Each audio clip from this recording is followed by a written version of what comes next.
Welcome to Take It from the Iron Woman. My name is Susanne Müller, your host and the Iron Woman. This podcast is about empowering yourself and others to make real changes in the world. You will hear from everyday, smart, sophisticated, hip people like you and me. Not everybody has to be an Iron Woman to impress the world. Together, we will learn from the sports and business leaders how you can become a more successful person as an entrepreneur or a leader. It's one step at a time, one day at a time. Take your steps now. Take your big steps now. Join me on this journey to success. Take it from the Iron Woman. We only have special guests, and today we go to Bangalore in India. We have the honor to talk to Puneeth Suraana. If you read his biography, it says strategist, breast cancer activist, one blog a day, one podcast, TEDx speaker, fitness junkie, personal development, reads 2 books per week. Puneeth, maybe introduce yourself. I'm wondering, what don't you do out of this list? Introducing myself is one of the hardest things I find. I think a part of me interviews the rich and famous, and a part of me supports breast cancer warriors to get back to their normal lives. And a part of me just goofs around with new ideas in tech. And a significant part of me is passionate about startups. And somehow startups is the thread that connects all of them, whether it's the podcast, whether it's the breast cancer activism. It seems like you're a very passionate person. And when I think about startups, everything is a startup, in my opinion. I read once that you should look at your career like a startup, because when it's a startup, you put the passion into it, you put all the time into it, you put everything into the startup. You work 24/7. So why don't we focus more on ourselves as our startup project? I can't agree more. My entire undergrad and postgraduate studies, I had a startup running in parallel as a way to learn the first half of the day. Mm-hmm. And the rest of the day, 6 p.m. to 2 a.m. is where you experiment and you build something and you try to implement what they teach in college, which didn't happen most of the time, but... And what were you working on when you were working from 6 to 1 o'clock? Multiple things. Primarily, I was building a clothing company. For 5 years, we built it. We started it with 20 rupees, which is about, I think, 10 cents. The 2 friends of us. And we built it into a really successful, popular, fun company, which would do these t-shirts and hoodies for college students, for celebrities, for cricket teams. Yeah, we did that a lot. We made a lot of money. And we burnt a lot of money. But I think we built a lot of other businesses, tried to build a lot of other businesses, failed multiple times. I think 9 times. Even this startup, the clothing startup, we failed like 9 times, Suzanne, before we made 1 rupee profit. Yeah. What is the failures? I mean, they always say you learn from failures. Fail many times. What have you learned that you can inspire others, and what can we learn from you? We had like 9 failures in this venture, which we ran during college. I don't know, every time it was a different reason that we failed. But the interesting thing, Zan, for 3 years, first 3 years, we didn't have a website. We didn't have a visiting card. We didn't even have an office. We would have to get orders completely based upon the trust we built with students or with other CXOs, usually the owners of small kirana stores or small restaurants. It was 100% based on selling by ourselves, just as a personality. Mm. And so we had to build our personality. It took us 3 years to come to a point where we were confident enough to get an order without any of these things. And people wouldn't even believe us, like, you don't have a website, you don't have an office. And I would constantly tell them my phone is my office and our Facebook page is our calling card. We use that. And after 3 years, we won a national award in India. And I think after that, people started giving us orders more easily. But the first 3 years, it was just convincing them based on personality. based on stupid confidence, maybe. Stupid confidence. That sounds like a very scientific word. Stupid confidence. But sometimes it's also the naivete in a way that you have an idea, you have a vision, and you're a strong believer, and this can help you. So it's kind of like the rookies. You don't know what success can look like, but you are successful. And who says that you need to have a website and an office, especially in today's time? You can do everything from your kitchen table, from your bedroom. Yeah. I'm wondering, since you were talking about hoodies and T-shirts, where were you manufacturing them? In your house?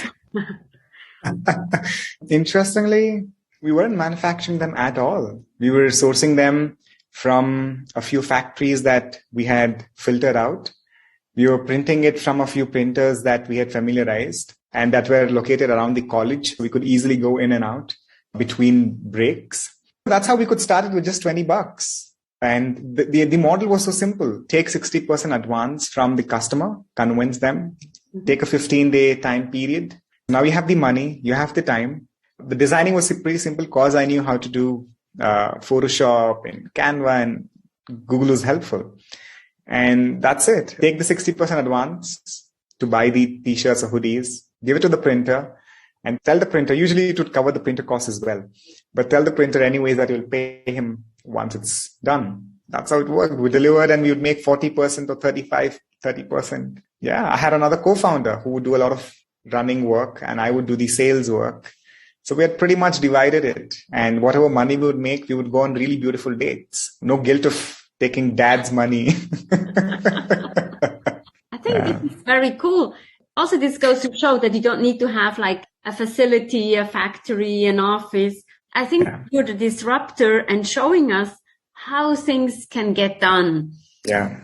But I'm still wondering, when you said like failures, is it human element or was it processes? Because I'm an executive coach. I always focus on what is the leadership? And I interviewed on my 100th episode, the Glitter Glam girls. It's about leadership. It's about teamwork and it's about communication. I'm wondering, can you speak to that? I think the 10th time it failed because of processes. And that's where we paused it. We were like, you know what? We know how to make money, but we don't know how to build processes and systems. But 9 times before that, it was a mix. At times we would have a team of youngsters who would just abandon. At times we would run out of money. At times we would just fall apart as a team. It's sort of silly to, but thinking about it, now I realize these are all pretty much the reasons most times we fail. Processes comes really later on. Yeah. At least for a startup, you're just figuring out what's working and what's not working. And so for 4.5, 5 years, we're just figuring out what's working, where's the money, where are people, where are the sales happening really easily, what's working, what's not working. And our processes were pretty much my co-founder and I. We were the systems in place. All our vendors, printers were around our college. So our process was literally around our college. Our college was our office. Our literal meeting point was a canteen in the college. We had a massive 53-acre campus, and there was a canteen in the middle of it. And we would be there from 3:30 p.m. to 8 p.m. every day, interacting with thousands of students. And that became our sort of an office. We didn't really have processes nailed down. And I think that's why we failed the 10th time. It was heartbreaking because we couldn't scale it. And that's why I took up an MBA thinking it would help. And that led to a whole different direction. And you think an MBA is helping? It's just more work, more reading in a way. When people ask me, should I go for a master's degree? I always say, it's a college degree with much more information to digest in a shorter amount of time. Is that a fair assumption? I don't know. I'm probably the worst MBA case study in my entire college history. Yeah, there hasn't been a more specimen case. Primarily because my MBA is like, you know what, let's go all guns blasting on things that I wanted to do. I was hardly in class. My second semester attendance was 0%. My second year attendance was probably 3%. I was not in college, in the classroom, but I was in college, always building and thinking around things, or in the library, spending a lot of my free time. I was still in the college, but not in the classroom. This entire second semester, I was building a fest, which made a good profit on for the college. We were dumb students who actually sponsored our own fest and were lucky to make money on it. And the entire second year was just touring across the country, literally touring across the country with the college money. I mean, nobody had done it before, but we found a loophole where the MBA program was just picking up. And we were like, we'll become the brand ambassadors. We'll go across the country representing our college. And our college didn't mind funding the travel, the stay. So we went to about 45 plus colleges in our entire second year. And my entire shelf is filled with trophies. I would get trophy every week to the college and a letter for the check for the next event. That was my second year. We raised funds for the breast cancer cause through it. So that was in India, we call it jugaad, sort of a hustling way of raising funds for something. Yeah. So we built the college brand. I built a massive community of students, networks of students across the country. And we raised funds by winning the competitions. I'm like the extreme case of how not to do an MBA or how to do an MBA, but it seems like you're the total non-traditional student, non-traditional businessman, you're the disruptor that everybody is looking at. I know you've done a TEDx talk, you're writing a blog. What is your calling? It seems like there's something that is fascinating. Yeah. My calling was the professors won't teach me how to be rich. I need to find somebody else or some other way. I remember this one incident in my undergrad studies where the professor and I were debating about the relevance of college. And he said something that just struck me. He was a musician who was forced to do a class on holistic education, which is just a way of making sure students are on track. And we were debating back and forth the relevance of education. And he said something fascinating.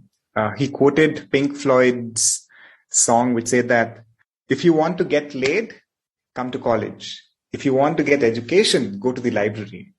And that was like the final nail in the coffin. I thought makes sense. Because in India, we were still studying stuff that is codified in America.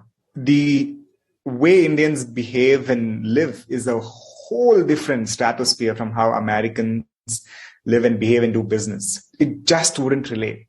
So that disconnect was immediate, and I committed myself to the library. I would spend hours in the library. When I was not at the canteen, I was at the library until they kicked me out at 9:30, 10. So that's how I built my education, through my undergrad and postgrad studies. And now you're saying you're reading 2 books per week. And what kind of books are you reading?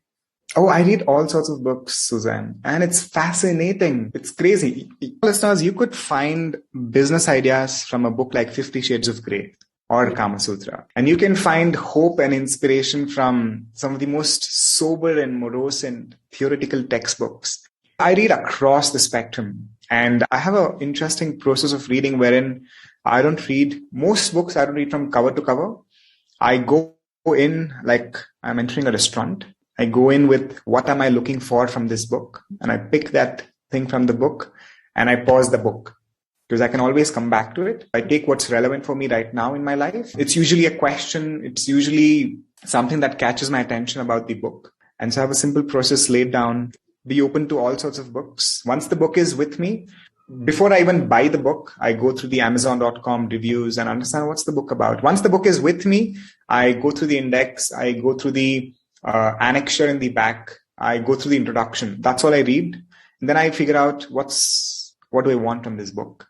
I just go and get that thing and I'm out. And I do that again and again and again. And there's so many times I've read books multiple times and I've gone to different parts of the books and somehow integrates in a beautiful way without causing that pressure of, oh God, I have that book to complete, 200 more pages left. How am I going to add new books? None of that. I treat it as a restaurant. Go in, quench your hunger and your thirst and come back. I have a recommendation. Take it from the Iron Woman and Lipstick Leadership. So you might get something out of those two books that I've written in the past. I feel there are very, very few books that are worth a cover to cover. Thank you so much, Puneeth. This was exciting to learn. Why don't we all think like a startup when we think of our lives? Startups take up a lot of time. Life takes up a lot of time. Thank you. Bye-bye. Bye-bye. Thank you. Take it from the Iron Woman. We have episodes every Monday, every Wednesday. There's something for everybody, from sports people to entrepreneurs, something that entices you. And Take It from the Iron Woman is also a book. It's about global business coaching with sports parallels.